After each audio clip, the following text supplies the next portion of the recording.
everybody. Welcome to this month's Cherry on Top January Hop.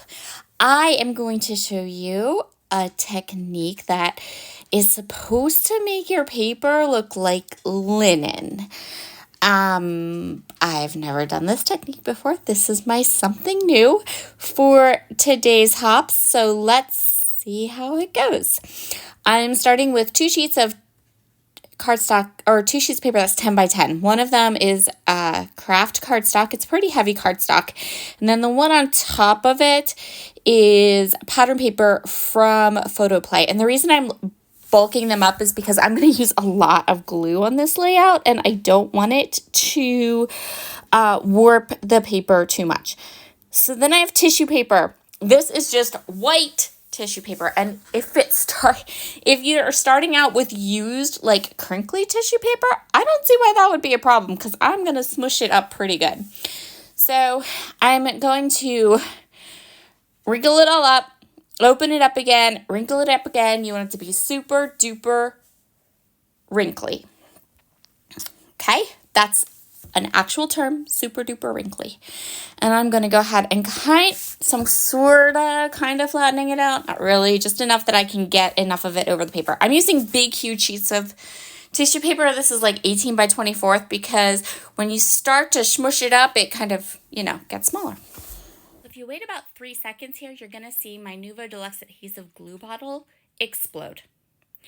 So I took the cover, I took the stopper off, and I thought it would just give me like a little bit more glue, and it gave me that huge gigantic block of glue. I should have been smarter about this really, but it's all right.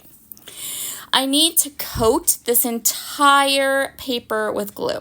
So I grabbed an Ulta New thing, and I'm working so quick, like so fast, because Nuvo Deluxe adhesive stays wet for a little while, but it does not stay wet for a really long time. And I'm working with a 10 by 10 piece of paper. And so I am getting it all smeared all over this paper as fast as I possibly can.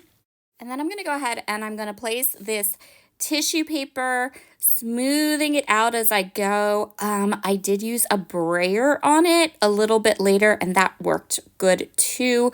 So I want it to be stuck to the whole sheet of paper, but I also don't really want it to be flat, right? We want some of those like crinkly edges and stuff. Now the glue is going to dry completely, so we don't have to worry about that. And there is spots on this where there's too much glue, and I recognize that, but it's okay.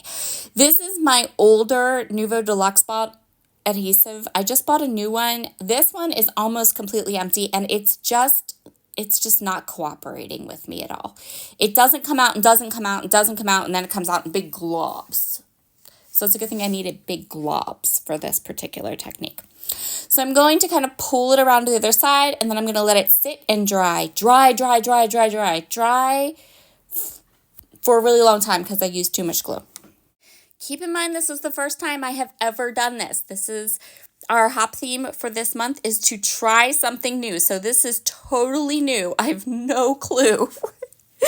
I'm following a little tutorial I found on YouTube, but the tutorial was for a card, not a scrapbook page. So this is just all new.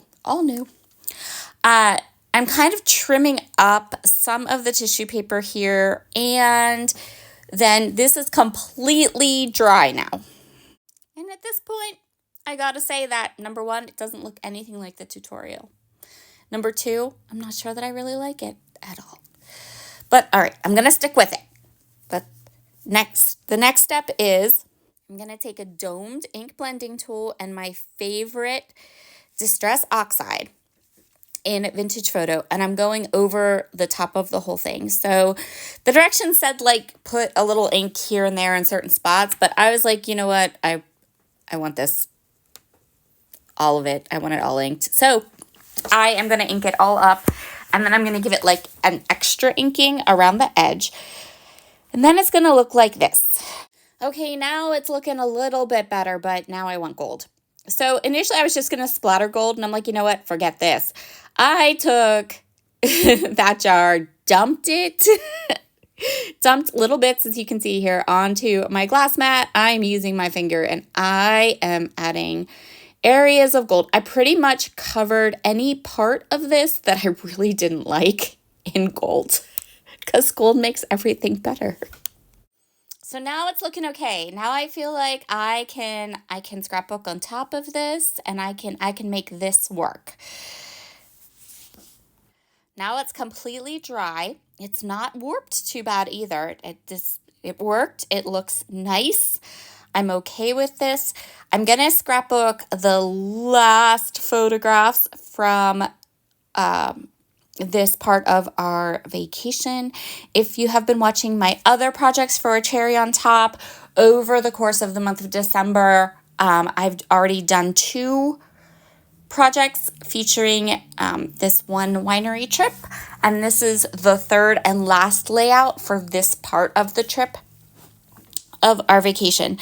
I have done some journaling right there. I grabbed a piece of honeybee stamps, pinstripes, and polka dots paper, and I am going to go ahead and cut that down, and we're going to have a nice big journaling box, because this is the bulk. This is really the big part of the journaling for this part of our trip. I hope that makes sense.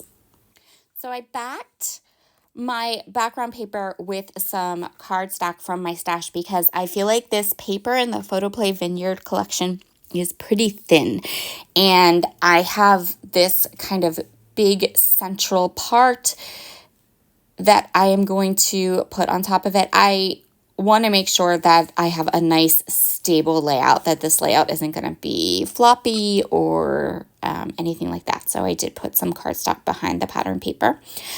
I am using tear tape to get all of these pieces down, including the very edges of my linen paper. It doesn't look like linen to me. It kind of looks like just more textured wood, or maybe leather a little bit. Ultimately, I think this is kind of a fun technique. I don't know that I'll ever do it again, but it was fun to try something new, find a cool tutorial and kind of do something I've never done before. So that was pretty awesome. Be sure to head down into the description box for the hop lineup. All of the members of A Cherry on Top's new brand spanking new design team are participating this month, so you can meet lots of new YouTubers and get lots of new ideas. As part of this hop, be sure to hop through, leave a comment, say hello to all of the newest members of the design team, and all the comments, they will be, Jessica and Rachel will be choosing a winner for a $25 gift certificate. So that's awesome. You can see on my desk here, I have a cute little wax seal. I made a couple different wax seals for these pages, because I just love the look of the wax, a little bit of wax seal action going on my layout. And the new design team is so varied and so fun. I really hope you'll take the time to go down and hop along and say hello to everybody. So this layout, my layout is going to be pretty simple in style. First of all, I did all that work on that background. I don't want to cover it all up. Secondly, I want to make sure I get my journaling on this page. So we're going to go with a pretty kind of simple page design, simple embellishments for today's layout. In addition to my pretty wax seal, I also have some stickers from this collection, and I'm just going to kind of play and move them around. I'm going to do a bit of fidgeting here, trying to figure out where I want the different embellishments to go. Down in the description box, you can also find a link to all the different products that I used in my videos. I think that the Vineyard collection is still available in the shop. So if you have lovely wine photos that you need to scrapbook, I think that this collection is a fabulous, fabulous choice. I cut off the big, thick white borders on the stickers, and I think they look so much nicer that way, especially those little corks. I feel like the white around them is bigger than the cork itself. Once I'm happy with where everything is, I'm going to start to stick things down. And I am going to use wet glue to stick down most of these elements simply because I have all that texture and the ink and the gold on the back of my paper, and I want to make sure that everything sticks and stays where I put it. One last little sticker to round out that cluster above my journaling, and we are ready to call this layout done. And here's a flip through to show you how these pages are going to look in my album. So the first page is this one that kind of opens up to the winery we were at, and then we have our page with all of the journaling that we just completed. And then this is the third page. So however these pages go together when I put the album together, that's fine. It might end up being in a slightly different order as long as the one with the name of the vineyard comes first, and then the other two, I don't mind how they are positioned in my finished travel album. That the page you're seeing there on the left, that one is over on A Cherry on Top's YouTube channel, and then it will be on mine coming up, I think, next week. So that part of my travel album is finished. Here are all of the close-ups. The more I look at this page and the more I look at this paper, the more I really do like it. I think that it needed that gold for sure. I hope you all have a wonderful, wonderful day. Enjoy the rest of the hop, and I'll see you again soon. Bye.